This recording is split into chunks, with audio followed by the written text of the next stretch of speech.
जी तो question number 35 हम लोग कर चुके थे और 36 पर हम लोगों ने छोड़ा था।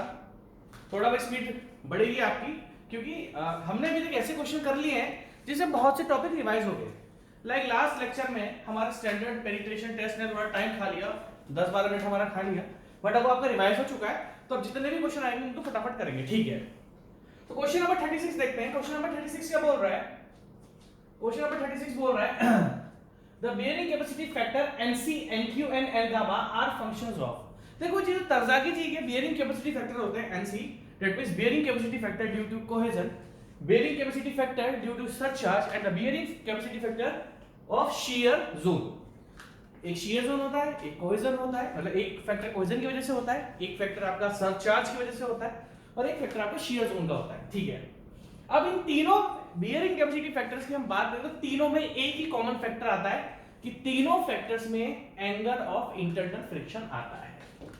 तीनों में एंगल ऑफ इंटरनल फ्रिक्शन आता है। That means the bearing capacity factor NC, NQ and N gamma are the functions of angle of internal friction of soil. आप देखना, मैंने आपको बहुत सारी फॉर्मूले लिखा दिए NC, NQ, N गामा के, तीनों में आपका angle of internal friction role में आए। ठीक है, तो ये तीनों के तीनों किस पे डिपेंड करते हैं? एंगल ऑफ इंटरनल फ्रिक्शन पे। इजी क्वेश्चन था।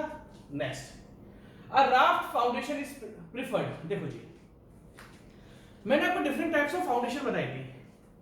उन डिफरेंट टाइप ऑफ फाउंडेशन में मैंने आपको राफ्ट फाउंडेशन बताई थी। राफ्ट फाउंडेशन कब प्रेफरेबल होती है? जब आपके कॉलम्स ज्यादा हों। अगर हम डिस्कस करें राफ्ट फाउंडेशन कब प्रेफर होती है? जब आपके कॉलम्स इतने ज्यादा हो गए स्ट्रक्चर में कि जो भी आपका लैंड था, जो भी आपका एरिया था, उसमें 50% तो फुटिंग ले गए।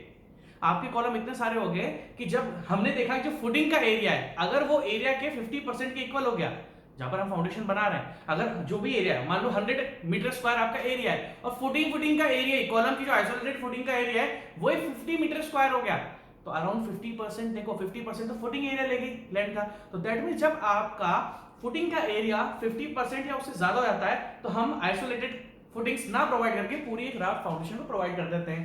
या फिर हमने बात करा था कि जब हम चाहते हैं कि एक कॉलम्स का डिफरेंशियल सेटलमेंट ना हो, लाइक अगर यहाँ पर 10 कॉलम है तो ऐसा ना हो कि 10 में से एक कॉलम तो सेटल कर जाए और 9 के 9 बैठे हुए, इनको बोलते हैं डिफरेंशियल सेटलमेंट, कि एक तो सेटल नहीं हुआ, दूसरा सेटल हो गया।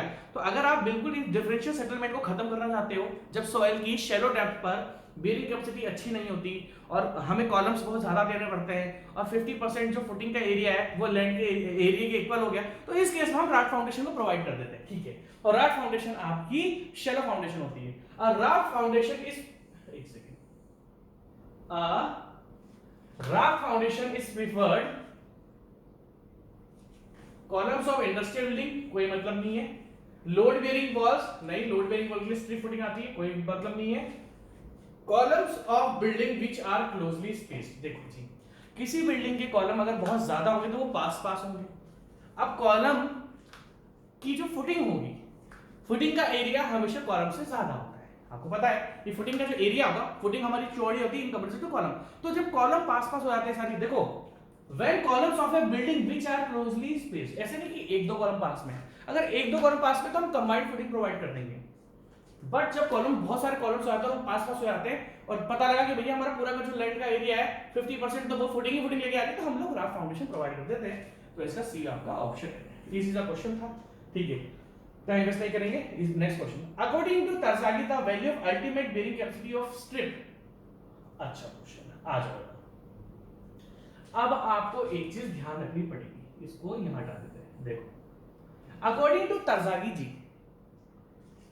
the value of ultimate bearing capacity for a strip footing, अब ध्यान से देखना, which is at the ground surface। अगर आपने इस क्वेश्चन में ध्यान नहीं दिया तो आप इसको खुद ढूंढते रह जाओगे। क्वेश्चन को ध्यान से देखना।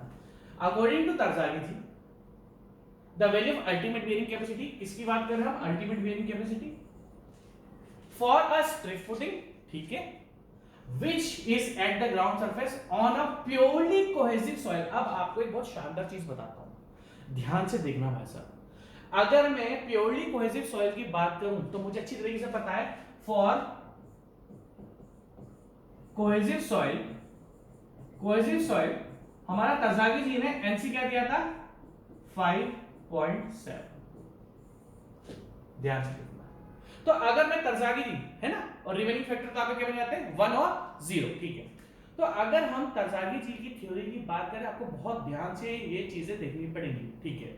अगर हम तरजागी जी की थ्योरी की बात करें तो उन्होंने अल्टीमेट बेयरिंग कैपेसिटी क्या दी थी 5.7 C, ठीक है भाई, plus Q। What is Q? Surcharge. ये आपकी अल्टीमेट बेयरिंग कैपेसिटी का फॉर्मूला होता है। अगर मैं नेट अल्टीमेट बेयरिंग कैपेसिटी की बात करूं तो हमें सरचार्ज को माइनस करना पड़ता है। क्यों? क्योंकि अगर हम नेट की बात करते हैं तो net is equal to gross minus gamma into DF, और आपको पता होगा ये सरचार्ज क्या होता है, what is Q? Q is surcharge which is gamma into DF. आपको बहुत ध्यान से लिखना पड़ेगा क्वेश्चन ये। अब अगर मैं नेट अल्टीमेट बेयरिंग कैपेसिटी की बात करता हूं तो हम उसमें सरचार्ज माइनस कर देते हैं। तो अगर मैं 5.7 C, अब देखो क्यू यू क्या है 5.7 C plus Q, what is Q? Surcharge gamma into DF, depth of foundation, और माइनस गामा डीएफ। तो फाइनली आपका क्यू वैल्यू क्या बन जाता है 5.7 इनटू C। सही बात। तो अगर हम तरजागी जी की स्ट्रिप फुटिंग की बात करें, आपकी अल्टीमेट बेयरिंग कैपेसिटी कितनी होती है 5.7 C plus surcharge. What is surcharge? कि फुटिंग के बेस से ऊपर जो भी मिट्टी है, जो भी आरसीसी है, मतलब फुटिंग का जो भी सेल्फ वेट है, हम नेट, ध्यान से रखना पड़ेगा आपको, नेट की जब बात करते हैं, ग्रॉस की बात करते हैं तो ऊपर का लोड भी लेंगे, फुटिंग का सेल्फ वेट भी लेंगे, बट हम नेट की बात करते हैं तो हम सेल्फ वेट को और बेस के ऊपर का जो मिट्टी का वेट होता है सबको हटा देते हैं। अब देखना ध्यान से, तो अगर मैं आपसे बात करूं तो स्ट्रिप फुटिंग की according to Terzaghi net ultimate bearing capacity होती है 5.7 C, और अल्टीमेट बेयरिंग कैपेसिटी कितनी होती है 5.7 C प्लस Q। अब इस क्वेश्चन को ध्यान से देखो, इन्होंने आपसे क्या पूछा है, इन्होंने आपसे अल्टीमेट बेयरिंग कैपेसिटी पूछा है या नेट अल्टीमेट? आप बोलोगे सर जी इन्होंने हमसे अल्टीमेट बेयरिंग कैपेसिटी पूछा है, बिल्कुल सही बात है। और अल्टीमेट बेयरिंग कैपेसिटी का तरजागी जी का फार्मूला होता है 5.7 C प्लस सरचार्ज। सही बात है, बोलोगे हाँ। अब आगे की कहानी ध्यान से देखना, इधर देखो क्या लिखा हुआ है, which is at the ground surface।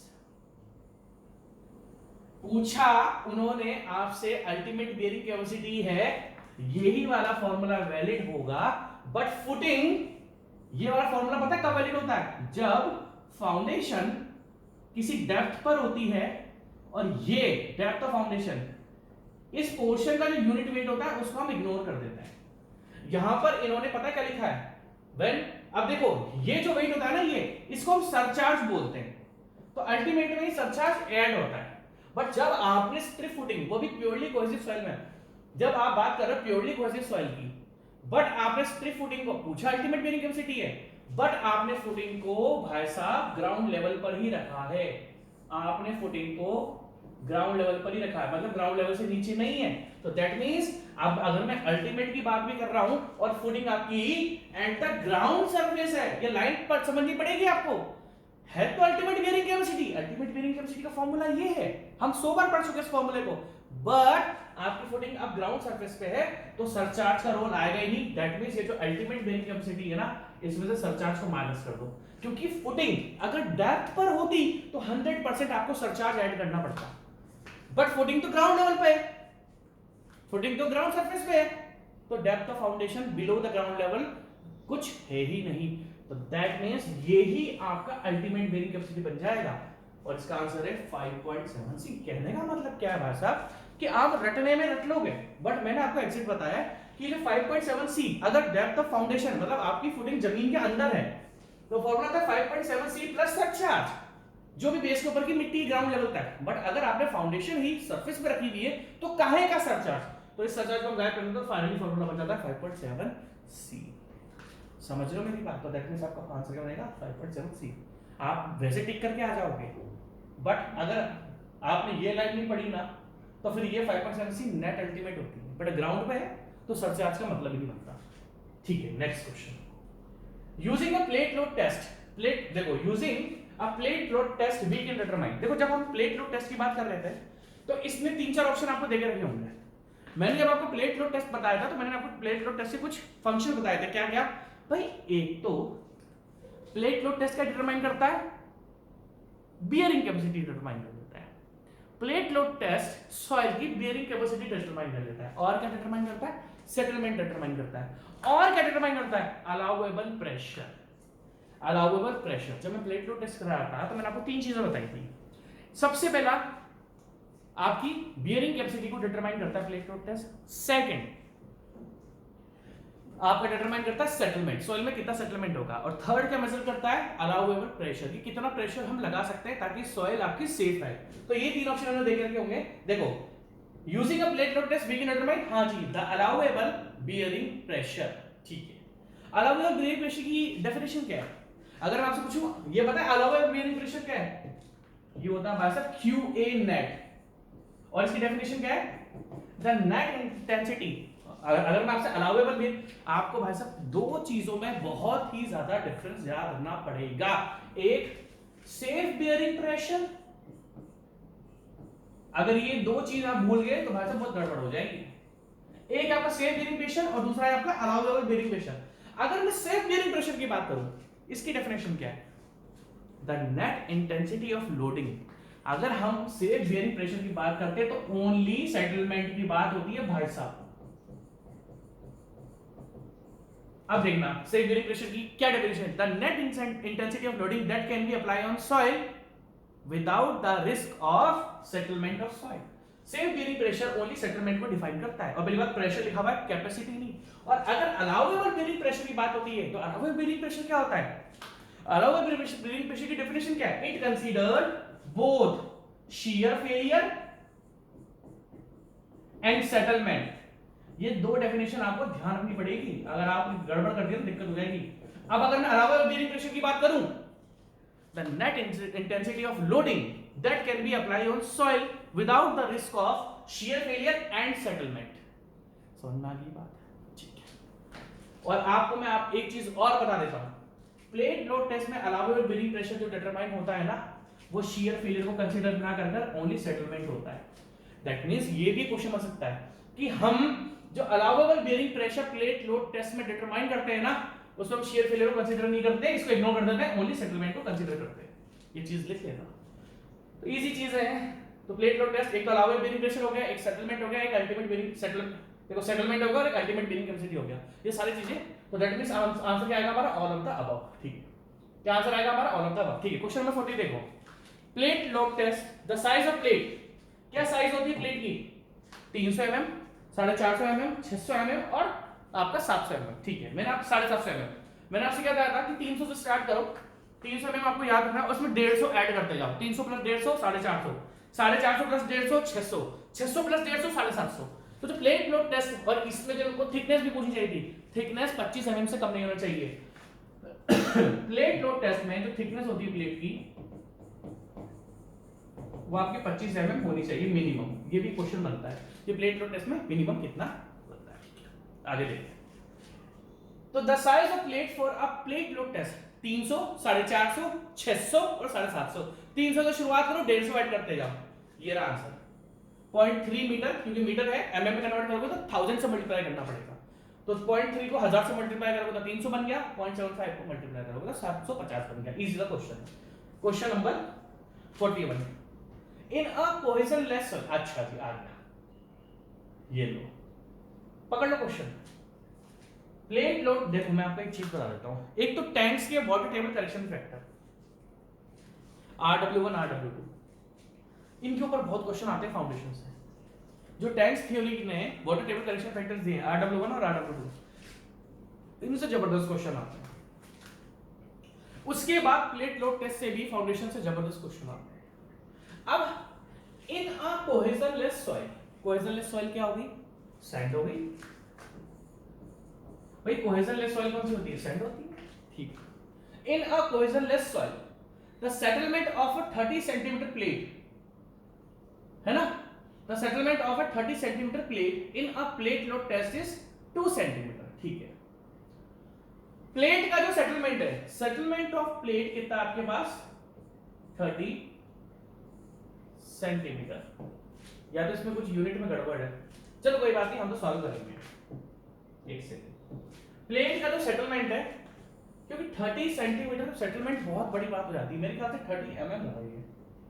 मुझे अब एक सेकंड दोगे, क्योंकि प्लेट का सेटलमेंट यार mm में होता है, 25 mm, मुझे एक सेकंड दो, मुझे क्रॉस करना है, वो 30 सेंटीमीटर हो ही नहीं सकता।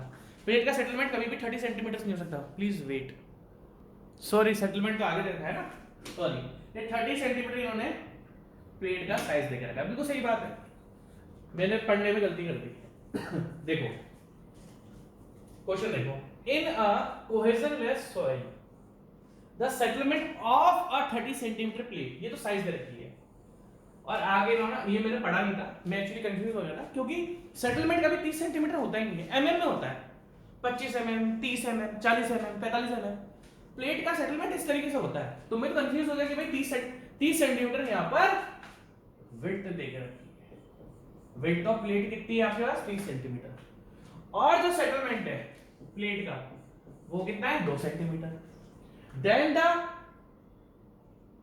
द सेटलमेंट, देन द इस पहली बात लिखिए settlement, then the settlement of square footing, ये आपको साइज ऑफ फाउंडेशन देकर रखा है, मतलब विड्थ ऑफ फाउंडेशन देकर रखा है, इसको लिखो बीएफ। विड्थ ऑफ फाउंडेशन कितना है? स्क्वायर फुटिंग है तो 90 सेंटीमीटर उसकी साइड विड्थ है। Under the same load intensity will be, अब देखना ध्यान से, इन्होंने आपको प्लेट का साइज देकर रखा हुआ है, प्लेट का सेटलमेंट देकर रखा हुआ है, स्क्वायर फुटिंग किस विड्थ देकर रखी है, क्योंकि स्क्वायर फुटिंग 90 बाय 90 की स्क्वायर फुटिंग है। अब इसने आपसे पूछा है कि स्क्वायर प्लेट का सेटलमेंट कितना होगा, दैट मींस आपसे इसने सेटलमेंट ऑफ फाउंडेशन पूछा है। सबसे पहली बात आप मुझको ये बताओ, सबसे पहली बात आपको मुझे ये बतानी पड़ेगी कि सॉइल कौन सी है भैया? कोहेजनलेस सॉइल। कोहेजनलेस सॉइल कौन सी होती है? सैंड। कोहेजनलेस सॉइल कौन सी होती है? सैंड। और आपको मैंने अलग अलग रिलेशनशिप बता के रखे हैं। देखो प्लेट का रिलेशन, प्लेट का सेटलमेंट कितना है, बट असली में भाई प्लेट की साइज छोटी होती है। कल को जब आप उस पर फाउंडेशन बनाओगे सॉइल पर, तो उसकी साइज अलग अलग होती है। तो हम क्या करते हैं? करेक्शन अप्लाई करते हैं। हम लोग क्या करते हैं? करेक्शन अप्लाई करते हैं। ध्यान से सुनना, प्लेट की साइज 300 mm है, और अगर मैं यहां पर फाउंडेशन की साइज लूं तो वो 900 mm है। प्लेट की 300 mm साइज है पर फाउंडेशन की 900 है, तो साइज के अकॉर्डिंग सेटलमेंट अलग अलग होगा। तो साइज, प्लेट का सेटलमेंट और प्लेट की साइज से एक रिलेशन बनाया गया कि फाउंडेशन का सेटलमेंट और फाउंडेशन की साइज के अकॉर्डिंग। तो देखो, अगर मैं आपसे सैंडी सॉइल की बात, देखो यहां पर जो सॉइल है वो आपकी कौन सी है? सैंड है। कौन सी है आपकी? सैंड है। अब ध्यान से देखना, ऐसे क्या रिलेशनशिप होता है for sand? By SP, width of foundation upon में विड्थ ऑफ प्लेट, ब्रैकेट में विड्थ ऑफ प्लेट प्लस 0.3 का होल स्क्वायर, और अपॉन में नीचे क्या होता है? बीएफ प्लस 0.3 और सामने लगाएंगे। तो सैंड के केस में अगर ये क्ले होती तो क्ले के केस में तो डायरेक्ट रिलेशनशिप है। आपको ध्यान रखना पड़ेगा, सिल्ट के लिए ये रिलेशनशिप अलग होता है, सैंड के लिए ये रिलेशनशिप अलग होता है, और क्ले के लिए रिलेशनशिप अलग होता है। सबके लिए ये रिलेशनशिप अलग अलग है। तीनों के लिए ये रिलेशनशिप क्या है आपके? अलग अलग है भाई साहब, सेम नहीं है। ठीक है, तो अगर हम बात करें यहाँ पर SF बाय SP, तो हमारी सैंड है, और सैंड की है कोहेजनलेस सॉइल है।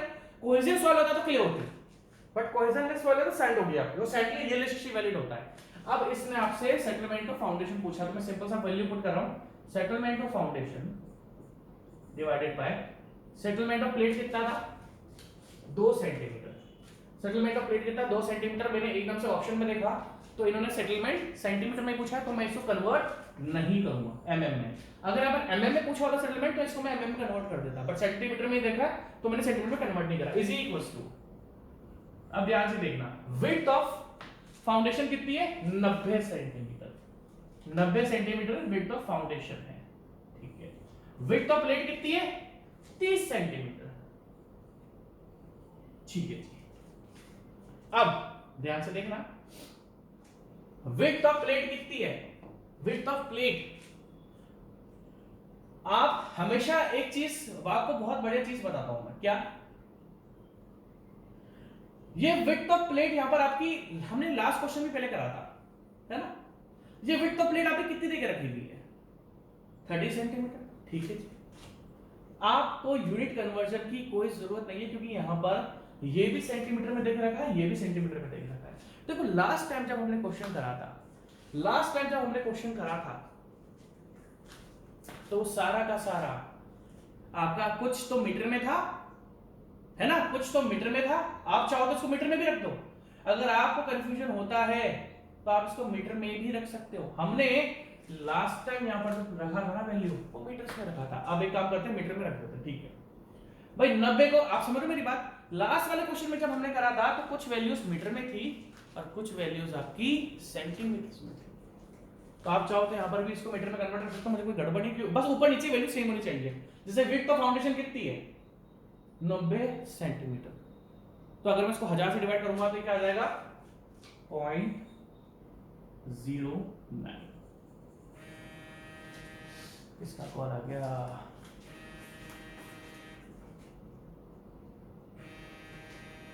कॉल बता दे यार मेरे को, है ना, कटने दो, ठीक है। और अगर हम विड्थ ऑफ प्लेट रखें तो 30 को 1000 से डिवाइड करो, क्योंकि अगर हमें सॉरी इसको काट ही देते हैं, हम इसको ऊपर करते हैं ना यार, ये कैंसिल करूंगा तो ठीक है। देखो मैंने इसको mm से कन्वर्ट कर दिया था, मुझे सेंटीमीटर से 100 से डिवाइड करना है, मुझे ध्यान से देखना। तो that means SF/2 is equals to, हम ये करते हैं मीटर में रख देते हैं दोनों वैल्यूज, है ना। अब इसका रीजन बताऊंगा मैं आपको। अब देखो विड्थ ऑफ फाउंडेशन कितनी है, 90 सेंटीमीटर, मीटर में कन्वर्ट करोगे 0.9, 100 से डिवाइड करना है, 0.9 डिवाइडेड बाय 30 है ना, 100 से डिवाइड करो 0.3। बीपी कितना है आपका, 0.3 प्लस 0.3,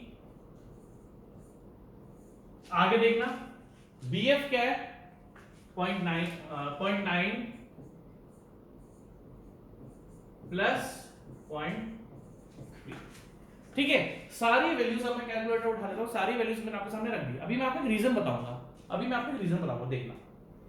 तो मैं सॉल्व करता हूं, 0.9 multiply by 0.6, 0.9 0.9 multiply by 0.6 divided by 0.3 और divided by 1.2 which is equal to 1.5। और 1.5 क्योंकि देखो ये यहां पर क्या है, 1.5 का क्या है आपका, ये स्क्वायर, 1.5 का क्या है आपका स्क्वायर। तो 1.5 को हमने स्क्वायर कर दिया 2.25, और 2.25 को जब मैं 2 से मल्टीप्लाई करूंगा तो अराउंड 4.5 सेंटीमीटर मेरा सेटलमेंट आ रहा है। अब मैं आपको एक चीज बताऊंगा, अच्छा हुआ हमने ध्यान दे दिया, ध्यान से सुनना। इस फॉर्मूले में आप हमेशा जो वैल्यूज रखोगे ना, आपके दिमाग में डाउट आ रहा होगा, आपके दिमाग में एक डाउट आ रहा होगा 100%। मैं बताऊं क्या, बता दूं कि सर जब दोनों वैल्यूज सेंटीमीटर्स में थी तो आपने मीटर में क्यों कन्वर्ट करा। मैं आपको बहुत अच्छा नोट लिखा देता हूं। ये जो BF/BP की वैल्यू होती है ना, always put in metres, always put in metre. अरे कौन कॉल कर रहा है,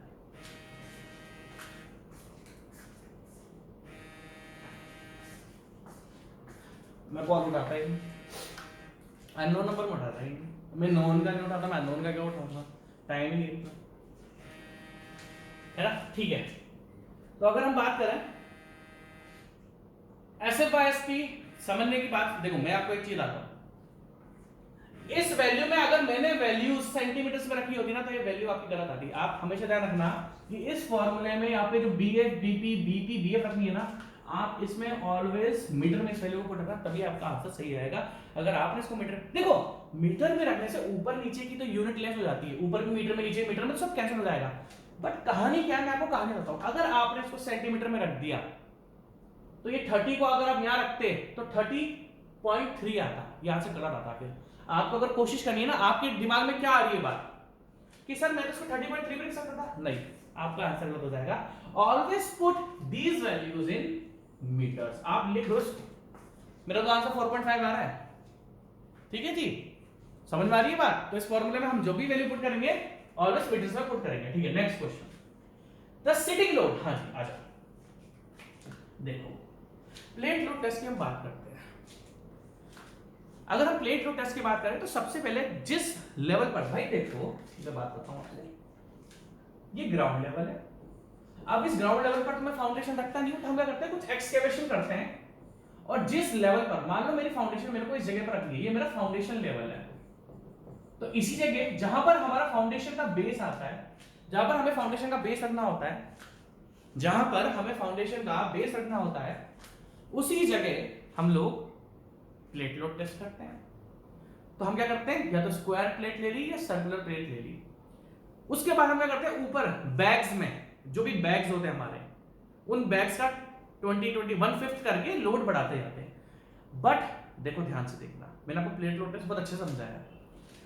मैंने आपसे बोला था कि अगर हमें निकालना है कि क्या अल्टीमेट बियरिंग कैपेसिटी है, तो लोड बढ़ाते जाओ, और जब प्लेट 25 mm सेटल हो जाएगी तो उस जगह कितना लोड है उसको प्लेट के एरिया से डिवाइड कर दो, आपको अल्टीमेट बियरिंग कैपेसिटी मिल जाएगी। जो भी लोड लगता है, कितने लोड से प्लेट 25 mm सेटल हुई, बट लोड लगाने से पहले हम उसमें प्लेट में, ताकि प्लेट अपनी, देखो लोड क्या होता है, मैंने आपको बताया था कि बैग्स के अंदर सैंड भर देते हैं और सैंड फिर बीम के ऊपर बैग्स रखते जाते हैं। प्लेट लोड टेस्ट में मैंने आपको बताया था। एक्सकेवेशन करा, प्लेट लगाई, प्लेट के ऊपर हाइड्रोलिक जैक लगाया, हाइड्रोलिक जैक के ऊपर ट्रस या बीम कनेक्शन आपने दे दिया, और उसमें सीमेंट के बैग के अंदर सैंड भरते, खाली बोरों के अंदर सैंड भरते भरते हम लोड लगाते जाते हैं। 1/5 इंक्रीमेंट करते हैं। अगर 100 किलो न्यूटन पर लोड हुआ तो हम लोग क्या करते हैं, 1/5 का मतलब क्या होता है, 20% इंक्रीमेंट करते हैं लोड का। पहले 20% लगाएंगे, फिर 40% लगाएंगे, फिर 60% लगाएंगे, फिर 80% लगाएंगे, फिर 100% लगाएंगे। बट ये जो लोड है आपका, सेफ लोड है या अल्टीमेट लोड है, इस लोड से पहले हम प्लेट के ऊपर एक और लोड लगाते हैं जिसको हम बोलते हैं सिटिंग लोड। जिसको हम बोलते हैं सिटिंग लोड। सिटिंग लोड का मतलब क्या होता है, ताकि प्लेट अपनी जगह से खिसके नहीं। प्लेट लोड टेस्ट में जब आप सेफ लोड का 20% लगाते हो, जो भी सेफ लोड है उसका 20% लगाते हैं, और अल्टीमेट लोड का 10% लगाते हैं।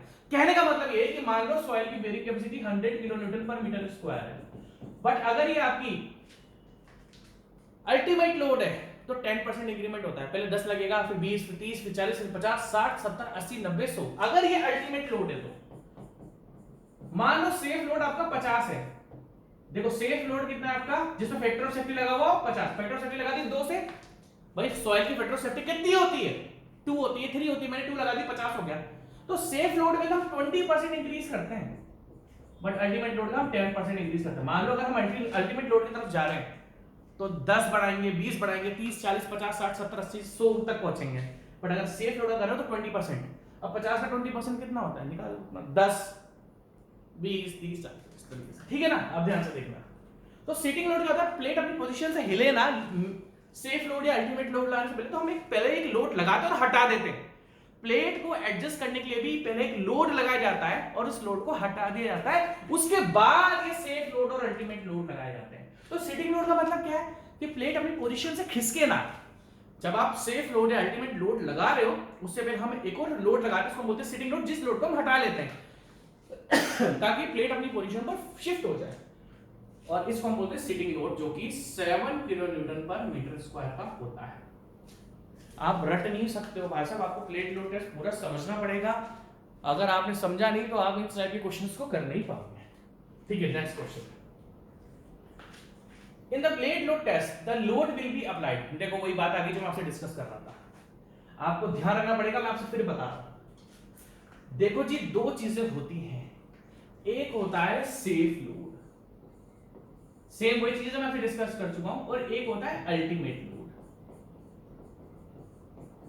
अब सेफ लोड कैसे डिटरमाइन होता है, safe load is equals to ultimate load divided by factor of safety. Ultimate load divided by factor of safety, factor of safety. मान लो किसी भी सॉइल पे जो अल्टीमेट लोड है उसके बाद सॉइल फेल हो जाएगी। अगर आपने अल्टीमेट लोड से ज्यादा लोड लगा दिया सॉइल के ऊपर तो सॉइल के अंदर शियर फेलियर सेटलमेंट हो जाएगा। हम इमेजिन करते हैं कि किसी भी सॉइल पर 100 kilo newton safe load ultimate load है। This is ultimate load, ultimate load, ये इसका अल्टीमेट लोड है। मतलब मैंने आपको बताया था ना, मैंने कॉन्ट्रैक्टर और गवर्नमेंट ऑर्गेनाइजेशन का आपको एग्जांपल बताया था कि गवर्नमेंट ने क्या करा, कॉन्ट्रैक्टर को टेंडर दे दिया, तो कॉन्ट्रैक्टर भी अपनी साइट पर जाकर, मान लो गवर्नमेंट ने जो बियरिंग कैपेसिटी दी या अल्टीमेट लोड दिया, भाई बियरिंग कैपेसिटी में तो एरिया डिवाइड होता है। बियरिंग कैपेसिटी प्रेशर इंटेंसिटी से रिलेटेड होती है, और प्रेशर का मतलब होता है फोर्स अपॉन एरिया। यहां पर हम बियरिंग कैपेसिटी या प्रेशर इंटेंसिटी की बात नहीं कर रहे, हम लोड की बात कर रहे हैं कि सॉइल पर जो लोड झेल सकता है सॉइल, वो 100 किलोमीटर का झेल सकता है। वैसे तो प्रेशर एरिया भी देना चाहिए, कितने एरिया को कुछ छोड़ो। अब आप कॉन्ट्रैक्टर हो, आपको टेंडर मिल गया, तो आप भी अपनी सॉइल इन्वेस्टिगेशन करते हो आपने, क्योंकि अगर आपकी बेयरिंग कैपेसिटी कम नहीं निकली, मान लो मैं आपको बताता हूं, आपको फ्लाई ओवर बनाना है, गवर्नमेंट ने आपको 100 किलोमीटर का लोड दे दिया कि हाँ भैया इतना, एक्चुअली बेयरिंग कैपेसिटी दी जाती है क्योंकि बेयरिंग कैपेसिटी को एरिया से भी डिवाइड करना पड़ता है ना, ठीक है। कल को सॉइल की बेयरिंग कैपेसिटी मान लो 1 मीटर पर, हम मानते हैं जो सॉइल की बेयरिंग कैपेसिटी है, इमेजिन करो, कौन है भाई,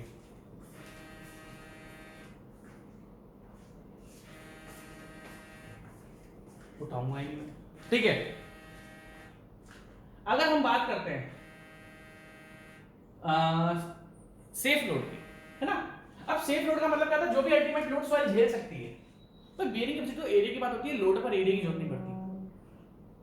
तो हम क्या करेंगे, अल्टीमेट लोड अगर 100 लोड है तो सेफ लोड देखो मेरा ध्यान से, सेफ लोड क्या बन जाएगा यहां पर आपका, फैक्टर ऑफ सेफ्टी सॉइल की कितनी, 2 से लेके 3, तो सेफ लोड आपका बन गया 2 से डिवाइड कर दो, बन गया 50 किलोमीटर। एक्चुअली ये इस तरीके से, अब गवर्नमेंट ने आपको बता दिया कि 1 मीटर स्क्वायर पर, गवर्नमेंट ने आपको बता दिया कि 1 मीटर स्क्वायर पर 100 किलोमीटर लोड लग सकता है।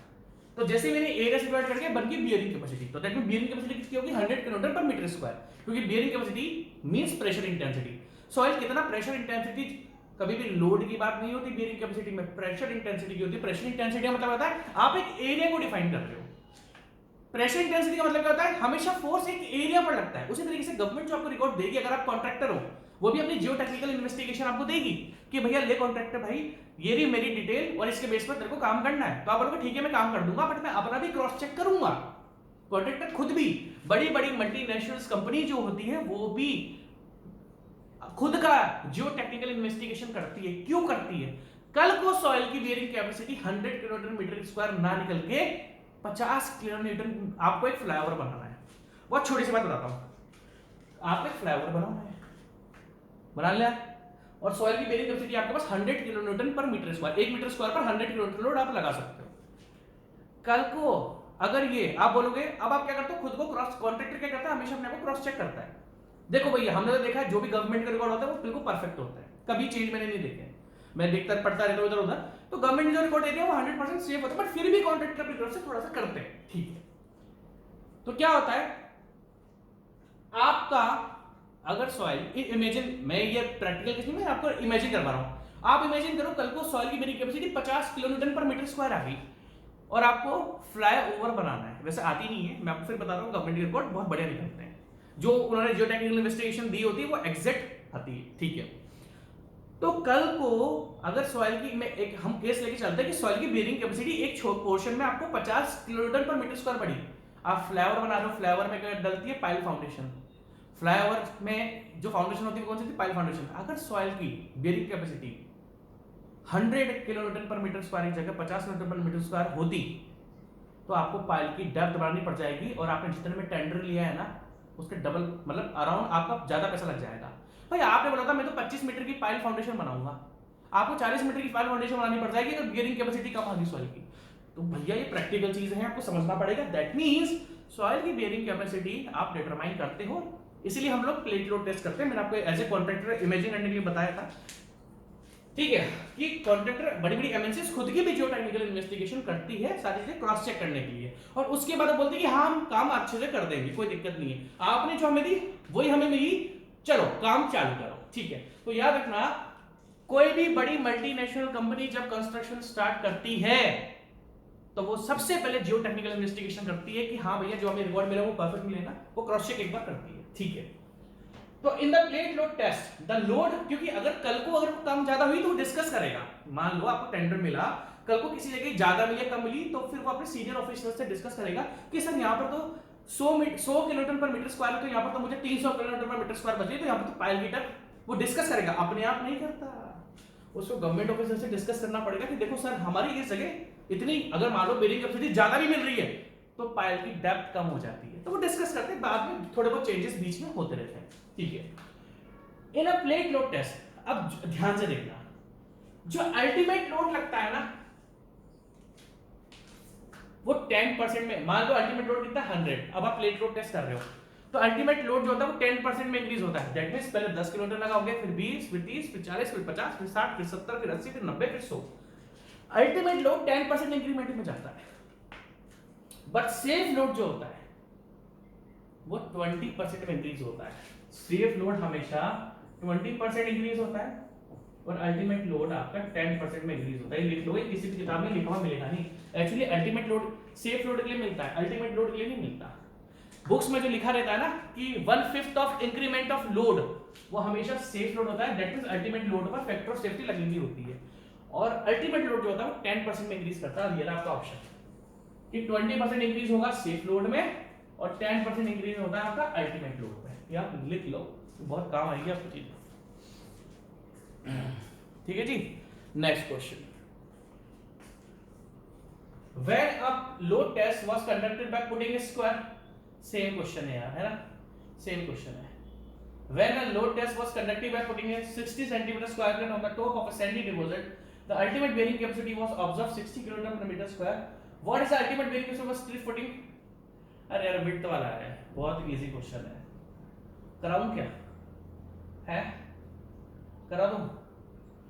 अरे यार मेहनत करवाओगे, चलो कर दो।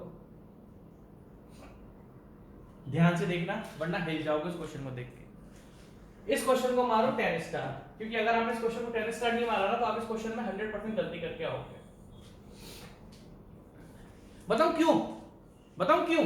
ये देखो, एक वर्ड आपको हिलाकर रख देगा, एक वर्ड आपको हिलाकर रख देगा, ये top.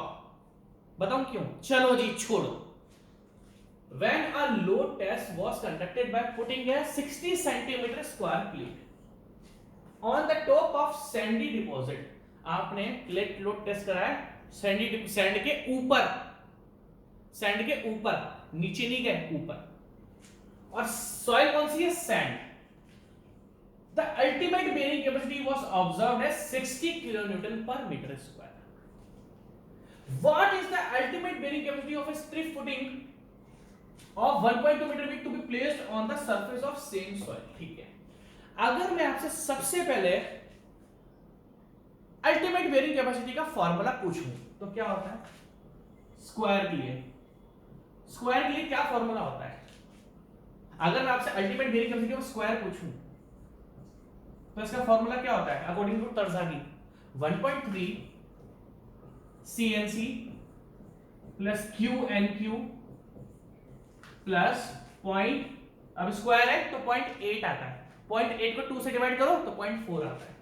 0.4 beta, oh sorry width, beta ने B, width of foundation into gamma into N gamma. ये स्क्वायर के अल्टीमेट बेयरिंग। मैं कह रहा हूं कि भाई साहब थैंक यू बोलो, मैं आपको ऐसे क्वेश्चन करा रहा हूं। अगर आपने इस क्वेश्चन का एक शब्द नहीं पकड़ा ना, ये क्वेश्चन आप गलत कर आ जाओगे, आपसे क्वेश्चन ही नहीं होगा ये। अभी मैं आपको सारी कहानी बताता हूं, देखते जाना। अगर मैं आपसे ultimate bearing capacity for strip footing पूछूं, स्ट्रिप, तो तरजागी जी ने जो अपना सबसे पहला फॉर्मूला डेवलप करा था, सबसे पहला डेवलप क्या करा था? CNC प्लस QNQ प्लस, ध्यान से देखना, 1/2 into B into gamma into N gamma. Terzaghi ji ने सबसे पहले जो रिलेशनशिप निकाला था वो स्ट्रिप फुटिंग का ही था। अब आप ध्यान से देखना, सबसे पहली बात तो ये सॉइल कौन सी है, ध्यान से देखना, नहीं देखोगे तो बिल्कुल मजा नहीं आएगा। अगर मैं आपसे पूछूं कि इस क्वेश्चन में क्या दिया हुआ है? अल्टीमेट बेयरिंग कैपेसिटी दिया हुआ है, आप बोलोगे हाँ जी सर बिल्कुल दिया हुआ है। इस क्वेश्चन में आपको अल्टीमेट बेयरिंग कैपेसिटी देखा रखा है और अल्टीमेट बेयरिंग कैपेसिटी का स्क्वायर फुटिंग का फार्मूला ये होता है और स्ट्रिप फुटिंग का फार्मूला ये होता है। सबसे पहली बात, सॉइल कौन सी है? Sandy deposit, Sandy. सॉइल कौन सी है? सैंड। और जैसे सैंड आई, कोहेजन का रूल खत्म, इसको गैप कर दो। आप ध्यान से देखना भाई साहब, तो हमारे पास सैंडी सॉइल की है, क्योंकि सैंड है, अल्टीमेट बेयरिंग कैपेसिटी का फॉर्मूला स्क्वायर के लिए बचा QNQ plus 0.4 B gamma N gamma, और स्ट्रिप के लिए बचा QNQ half B into gamma into F gamma. अब ध्यान से देखना, ये जो फुटिंग्स हैं क्या ये सॉइल की किसी डेप्थ पर रखी हुई है? नहीं जी। अगर कोई ग्राउंड लेवल है ना, तो ग्राउंड के टॉप पर ही आपने रखा हुआ है। और जब फुटिंग को ग्राउंड लेवल पर रखा जाता है, थैंक यू बोलो इस क्वेश्चन के लिए मुझे, और जब फुटिंग को ग्राउंड लेवल पर रखा जाता है तो सरचार्ज का रोल नहीं आता। सरचार्ज का रोल तब आता है जब फुटिंग ग्राउंड लेवल के अंदर किसी डेप्थ पर होती है, तभी तो मिट्टी का वेट होगा जो फुटिंग के बेस के ऊपर होगा, और उसी को हम सरचार्ज बोलते हैं। तो जब फुटिंग ही आपने टॉप पर रखी हुई है, when a load test was conducted by putting a 60 cm square on the top, तो आपका अल्टीमेट बाजू टॉप पर रखी हुई तो सरचार्ज कैंसिल हो गया, और सैंडी सॉइल है तो कोहेजन गायब हो गया। दैट मींस फाइनली आपके पास QU ऑफ स्क्वायर जो बचा वो बचा 0.4 width of footing into gamma into N gamma. अब ध्यान से देखना, इन्होंने पहले स्क्वायर प्लेट पर टेस्ट को कंडक्ट करा, थैंक यू बोलो मुझे इस क्वेश्चन की, एक वर्ड ने पूरा चेंज कर दिया, और आप मैं आपको लिख के दे रहा हूं, उसका सॉल्यूशन में कभी भी एक्सप्लेन नहीं कराया था। इसका सॉल्यूशन आप बुक्स में इसका सॉल्यूशन देखोगे तो कभी भी एक्सप्लेन नहीं कराया था कि ये वाली टर्म गायब क्यों करी, वो डायरेक्ट इसको गायब करके ये वाली टर्म लिख देंगे आपके सामने। आप सोचोगे यार ये तो नेट अल्टीमेट का फॉर्मूला होता है, आप क्या बोलोगे? अगर मान लो चलो कोहेजन की वजह से ये वैल्यू गायब हो गई, बट ये वाली वैल्यू तो आप गायब नहीं कर सकते ना, ये तो सरचार्ज की वैल्यू है। बुक आपको डायरेक्ट ये लिख देता है, और ये वाला फॉर्मूला अगर मैं डायरेक्ट लिखूंगा ना तो ये नेट अल्टीमेट का फॉर्मूला होता है। तो आप बोलोगे कि यार क्वेश्चन में तो अल्टीमेट बेयरिंग कैपेसिटी देकर रखी हुई है, तो इन्होंने नेट अल्टीमेट का, क्योंकि नेट अल्टीमेट में सरचार्ज माइनस हो जाता है, हम सरचार्ज को घटा देते हैं, गायब कर देते हैं, है ना। तो आप क्या बोलोगे? तो आप समझो मेरी बात, भाई साहब फाउंडेशन जो टॉप पर है तो उस पर सरचार्ज लगता ही नहीं है, इसलिए मैंने इसको भी गायब कर दिया, ठीक है। अब तो जब इन्होंने प्लेट लोड टेस्ट से कंडक्ट करा था जिसकी साइज 60 सेंटीमीटर थी, तो इनको जो बेयरिंग कैपेसिटी मिली वो 60 किलोन्यूटन पर मीटर स्क्वायर मिली प्लेट के केस में। अब उन्होंने बोला कि जब उस पर वो स्ट्रिप फाउंडेशन बना रहे हैं 1.2 मीटर विड्थ की, अब उन्होंने क्या बोला कि हम तो स्ट्रिप फाउंडेशन बनाएंगे भाई साहब हम तो स्ट्रिप फाउंडेशन बनाएंगे। अब बताओ आप, तो अब उन्होंने आपसे बेयरिंग कैपेसिटी पूछी है, दैट मींस उन्होंने स्ट्रिप फाउंडेशन का ये पूछा है आपसे, और उन्होंने ये देकर रखा हुआ है। तो अगर मुझे स्ट्रिप फाउंडेशन की, देखो सिंपल सी बात है, अगर मुझे स्ट्रिप फाउंडेशन की अल्टीमेट बेयरिंग कैपेसिटी निकालनी है तो उसका फॉर्मूला क्या है? 0.5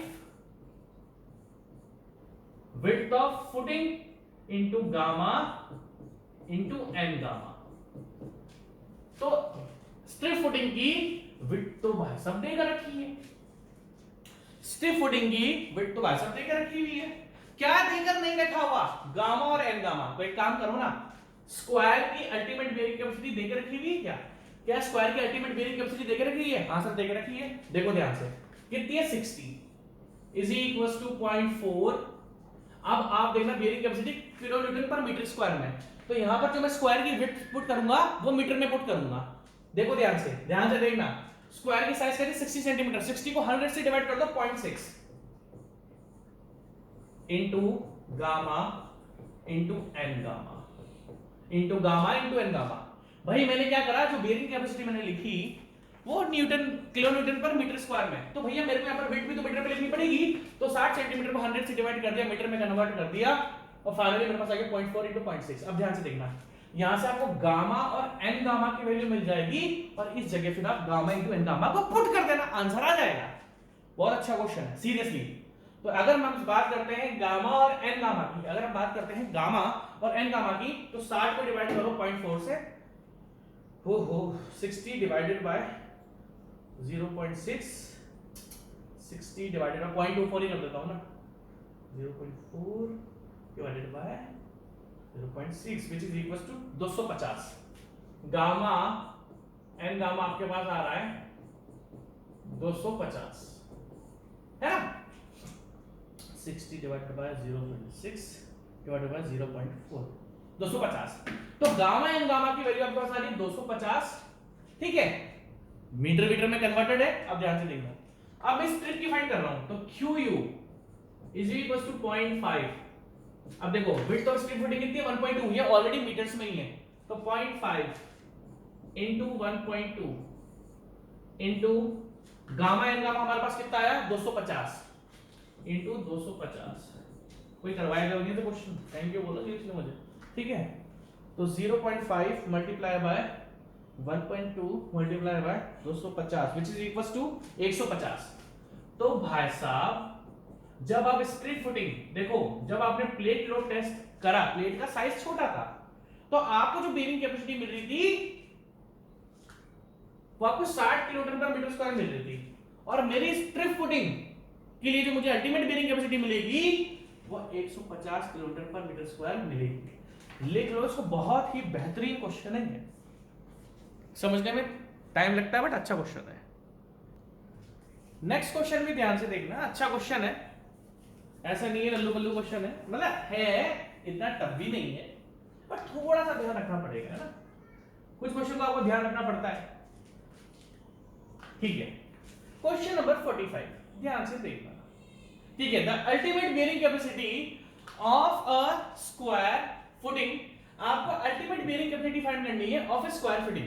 भाई तरजाली जी ने तो हमें फॉर्मूला दे रखा है स्क्वायर फुटिंग का, अभी रिसेंटली लास्ट क्वेश्चन में भी मैंने स्क्वायर फुटिंग का फॉर्मूला आपसे डिस्कस करा, ठीक है। On a surface of saturated clay, saturated clay है, ठीक है, having unconfined compression strength of 50 kilometre पर मीटर स्क्वायर यूजिंग स्कैम्पटम इक्वेशन, ठीक है। आपको जो अल्टीमेट बेरिंग कैपेसिटी डिटरमाइन करनी है, आपको जो अल्टीमेट बेरिंग कैपेसिटी डिटरमाइन करनी है वो बाय यूजिंग तरसागी जी नहीं करनी है, वो बाय यूजिंग स्कैम्पटम इक्वेशन करनी है। आपको मैंने बताया था कि Skempton equation generally for saturated clay होती है, ठीक है। अब अगर हम स्कैम्पटम की बात करें और अल्टीमेट बेरिंग कैपेसिटी की बात करें, तो स्कैम्पटम के अकॉर्डिंग क्या था, Q U is equals to C multiply by MC। Skempton ने ये इक्वेशन आपको दी थी, जिसमें Cu क्या होता है, cohesion, which is equals to unconfined compressive strength divided by 2। तो इन्होंने क्वेश्चन में आपको देखो, the ultimate bearing capacity of a square footing on a surface of a saturated clay having unconfined compressive strength 50 kilometre पर metre square. आपको unconfined compressive strength दे रखी है, तो अनकन्फाइंड कंप्रेसिव स्ट्रेंथ से मैं कोहेजन को डिटरमाइन कर लूंगा, मैं कर ही लेता हूं ना। तो कोहेजन आपके पास आ जाएगा 25 किलोमीटर पर मीटर स्क्वायर। आपके पास कोहेजन की वैल्यू तो आ गई। अब आपको एक चीज स्पेशली ध्यान रखनी पड़ेगी, क्या, कि भैया इस एनसी की वैल्यू हम क्या लें। क्या इन्होंने आपको कोई भी डेप्थ का फैक्टर देके रखा हुआ है? देखो ध्यान से देखना, मैंने आपको बताया जो स्कैम्पटम थ्योरी होती है ना, मैंने आपसे डिस्कस कराया जो आपकी स्कैम्पटम थ्योरी है, स्कैम्पटम थ्योरी आपकी depends on the depth of foundation upon width ratio.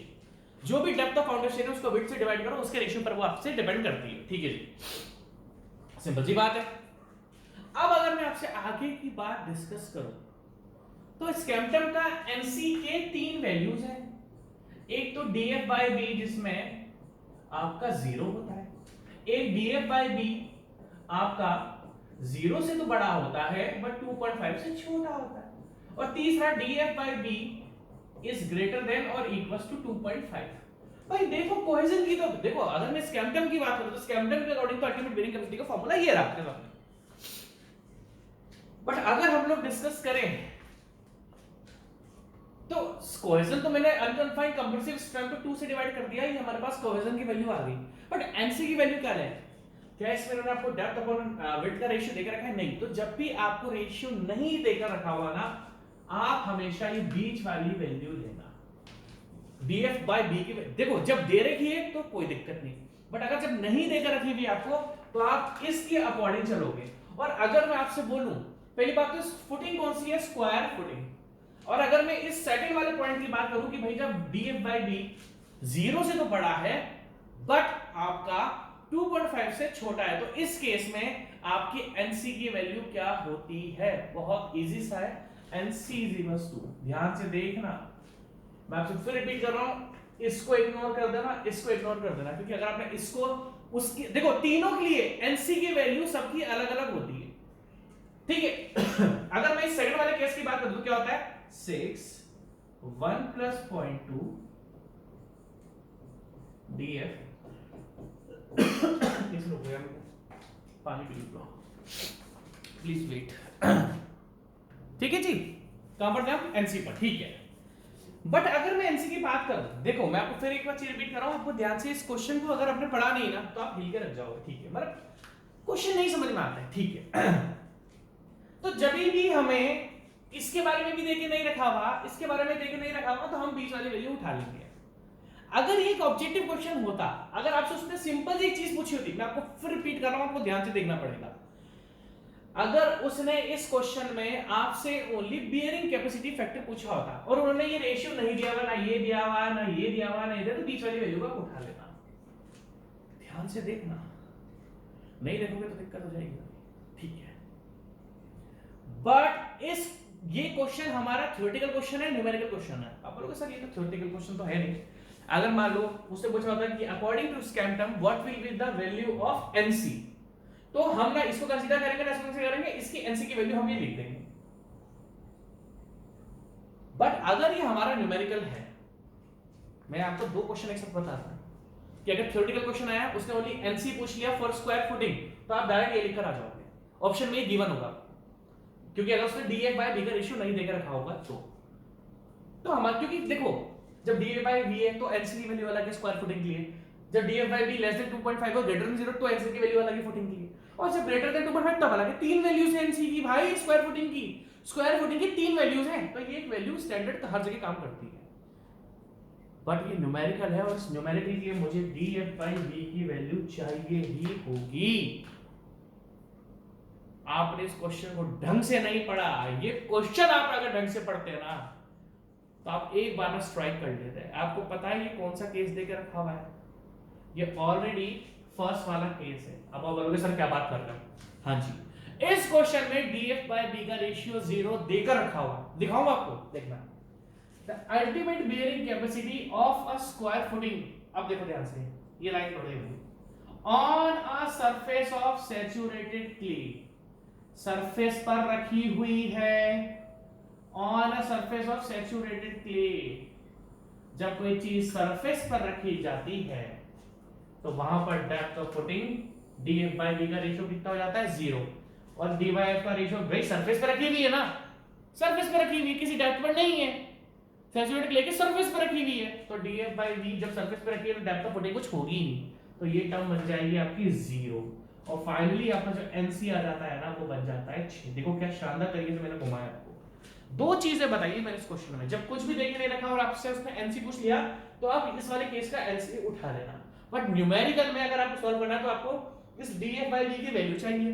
फिर जब हम इस क्वेश्चन में वापस देखते हैं तो इसमें लिखा हुआ है on a surface of saturated clay, किसी सरफेस पर रखा हुआ है, डेप्थ ऑफ फुटिंग है ही नहीं, और जब डेप्थ ऑफ फुटिंग है तो डीएफ बाय डी का रेशियो 0 बन जाएगा, और जब मैं इस वैल्यू का ऊपर 0 रखता हूं तो फाइनली मेरा एनसी कितना है 6। अब आप ध्यान से देखना आपका क्यू कितना बन रहा है, सीयू कितना आया था 25 इंटू 6 15 150 किलो न्यूटन पर मीटर स्क्वायर। ये लो 150 आंसर दे रखा होगा आपका। क्या जबरदस्त क्वेश्चन था, इसको भी 10 स्टार क्वेश्चन कर दो, अच्छा क्वेश्चन है। और इस इन जैसे क्वेश्चन की आपने अगर इन क्वेश्चन की छोटी छोटी चीजें नहीं पकड़ी ना तो भाई साहब मुश्किल हो जाएगा। Next question, the minimum settlement that is to be observed for ending the plate load test.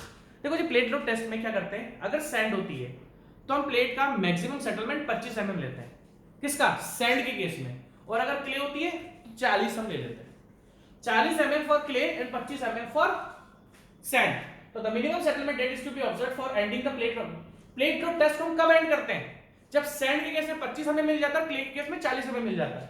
तो इसने ऑप्शन में आपको 40 तो देख नहीं रखा, 25 देख रखा, तो 25 टिक करके आओगे, बाकी इस क्वेश्चन को उसको ढक देना चाहिए था कि प्लेट लोड टेस्ट को हम तब एंड कर देते हैं जिस लोड पर प्लेट 25 mm सेटल हो गई, उसी को हम अल्टीमेट लोड मान लेते हैं और उसकी हेल्प से हम अल्टीमेट बेयरिंग कैपेसिटी को डिटरमाइन कर लेते हैं। But in case of sand clay के केस में 40 mm होती है। नेक्स्ट क्वेश्चन, अब देखो प्लेट लोड टेस्ट में आपको बताया था कि प्लेट की साइज अलग होती है और फाउंडेशन की साइज अलग होती है, तो हम उसको SF बाय SP, मतलब हम फाउंडेशन और प्लेट का रिलेशन निकालते हैं कि प्लेट का सेटलमेंट अलग होगा, कल को फाउंडेशन की अलग साइज होगी। तो एक करेक्शंस थे, है ना, जो मैंने आपको रिलेशन बताया, SF by SP is equal to BF by BP, ये रिलेशनशिप है। बट एक साइंटिस्ट थे, कौन से, एबे, इन्होंने बोला कि जो प्लेट का आ रहा है ना उसी को फाउंडेशन का मानो, जो प्लेट का आ रहा है उसी का फाउंडेशन का मानो, कोई करेक्शन जरूरत नहीं है। तो तरजागी जी ने, मेयरहोफ ने और रैंकाइज ने, तरजागी जी ने, मेयरहोफ ने एंड रैंकाइज ने, तीनों ने करेक्शन बोला था कि यार प्लेट अलग साइज की है, देखो जी प्लेट अलग साइज की है और आपकी वो अलग साइज की है, तो आपको करेक्शन तो लेना पड़ेगा ना। बट एबे ने बोला नहीं नहीं, वो ये फालतू क्वेश्चन, जीरो, देखो the zero correction for plate नो test result is proposed by TV, इसको आप रख लेना। Next question, rise of water table for the ground surface in case of cohesionless soil. देखना, अगर सॉइल आपकी कोहेजनलेस है और अगर वाटर टेबल आपकी राइज हो गई, rise of water table up to the ground surface, अगर ग्राउंड सरफेस तक आपकी वाटर टेबल राइज हो जाती है, भाई कोहेजनलेस सॉइल है। कोहेजनलेस सॉइल क्या होती है? आपकी सैंड होगी, ठीक है। तो कोहेजनलेस सॉइल है, उसमें आपकी फुटिंग है, और अगर वाटर टेबल, पहले तो शुरुआत में वाटर टेबल नहीं है तो उसकी कुछ अल्टीमेट बेयरिंग कैपेसिटी आ रही होगी, बट अगर वाटर टेबल राइज होकर ग्राउंड सरफेस तक आ गई ना, तो अल्टीमेट बेयरिंग कैपेसिटी रिड्यूस होकर 50% तक, अराउंड 50% तक पहुंच जाती है। अगर कोहेजनलेस सॉइल के केस में वाटर टेबल आपकी ऊपर तक आ गई तो जनरली अराउंड 50% आपकी अल्टीमेट बेयरिंग स्ट्रेंथ घट जाती है। दैट मींस क्वेश्चन देखो, rise of water table around up to the ground surface in case of cohesionless soil reduce the ultimate bearing capacity by approximately, लिखा है ना, अप्रोक्सीमेटली 50% घटा देती है आपकी। बहुत अच्छे अच्छे क्वेश्चंस हैं, बहुत ही ज्यादा अच्छे अच्छे क्वेश्चंस हैं। अब जल्दी से फाउंडेशन खत्म हो तो हम अपना ट्रांसपोर्टेशन चालू करें। मैं भी थक गया हूं सॉइल में, क्वेश्चन तो करेंगे, मेरा थकना मैटर नहीं करता। अब ट्रांसपोर्टेशन करेगा, सॉइल ने भाई सब जान निकाली, सॉइल बहुत बड़ी थी आपकी, है ना, ठीक है। Next, two footing, one with circular and other of square shape. Two footing, one with circular and other of square are founded in purely saturated clay। भाई दो फुटिंग है, एक स्क्वायर की है, एक सर्कुलर है और एक स्क्वायर है, is founded in purely saturated clay, saturated clay पर रखी हुई है, मतलब सैचुरेटेड क्ले पर है।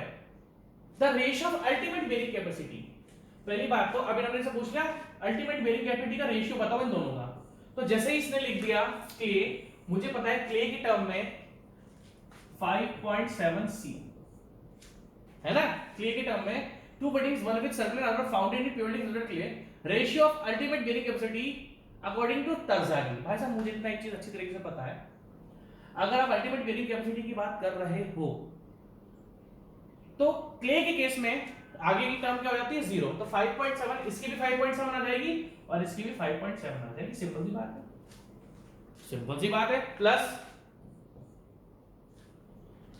Q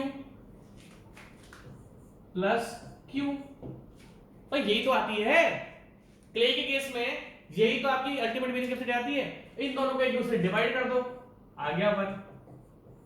आपको ध्यान रखना पड़ेगा, उसने क्या करा, एक तो सर्कुलर की थी और एक आपको स्क्वायर की थी, दोनों का डिवाइड कर दो भाई, इसकी भी 5.7 प्लस C प्लस Q और इसकी 5.7 प्लस Q, क्योंकि जो आगे की टर्म्स होती है वो 0 हो जाती है और फाइनली बचता है, तो आपका आंसर आ जाएगा भाई साहब 1। अगला क्वेश्चन देखना, ठीक है।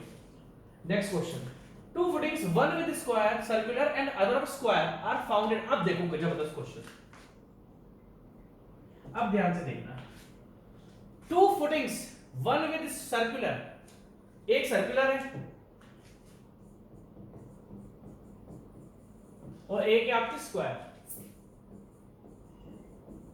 एक है सर्कुलर और एक है आपकी स्क्वायर, ठीक है भाई, और इस सरफेस पे रखी हुई है, ऑन द सरफेस। जैसे ही सरफेस आएगा समझ जाना सरचार्ज 0 है। जैसे ही सर्कुलर की बात आ गई, मतलब सरफेस की बात आ गई, आपको ध्यान रखना पड़ेगा, जैसे ही बात आ गई आपकी होगी 0। तो सिंपल सी बात है, the ratio of the ultimate bearing capacity according to Terzaghi, फटाफट करेंगे, कोहेजन वाली टर्म 0 बन जाएगी, कोहेजन वाली टर्म 0 बन जाएगी और सरचार्ज वाली टर्म आएगी नहीं क्योंकि सरफेस पर रखी है। लास्ट बची शियर जोन वाली टर्म। सर्कुलर के लिए क्या होती है, फटाफट बताओ, सर्कुलर के लिए शियर जोन वाली टर्म क्या होती है 0.6 B। अब B की जगह डायमीटर आ जाएगा क्योंकि विड्थ और सर्कुलर को B की जगह हम डायमीटर लिख देते हैं, B into gamma into N gamma. क्यों, मैंने देखो सी कोहेजन वाली टर्म, देखो जैसे ही ये बात आई यहाँ पर कोहेजनलेस सॉइल की, कोहेजन तो 0 हो गया, मैंने सरचार्ज वाली टर्म भी 0 कर दी। क्यों, क्योंकि सरफेस पर है, तो मैंने Q वाली टर्म को भी गायब कर दिया। आखिरी वाली टर्म मैंने शियर जोन वाली टर्म ले ली और सर्कुलर के लिए आखिरी टर्म क्या होती है 0.6 B into gamma into N gamma. अब ये b क्या होता है, डायमीटर ऑफ, देखो स्क्वायर होता है तो विड्थ हो जाती है, और सर्कल होता है तो यहाँ पे b की जगह हम डायमीटर रख देते हैं सर्कल वर्ग की। स्क्वायर का क्या होता है 0.8 into B into gamma into N gamma, simple सी बात है। यहां पर सर्कुलर है तो बी की जगह डायमीटर रख देना और स्क्वायर। अब देखो ध्यान से देखना, assume diameter of circular footing is equal to width। इसने बोल दिया जो भी सर्कुलर की डायमीटर थी वो आप विड्थ के इक्वल ले लो जो स्क्वायर है, तो d और b इक्वल हो गए, कट गया, इससे ये कट गया, इससे कट गया, 0.6 को 0.8 से डिवाइड करो फटाफट, 0.6 divided bye 0.8 which is equals to 0.75 आपका आंसर आ गया। भाई साहब ये सरफेस वाली चीज अगर आपने नहीं देखी ना तो क्वेश्चन आप कर नहीं पाओगे, आपको ना बहुत डिटेल में पढ़ना पड़ता है ये, ठीक है जी। अब क्वेश्चन आप खुद करना, नेक्स्ट लेक्चर में करते हैं इसको।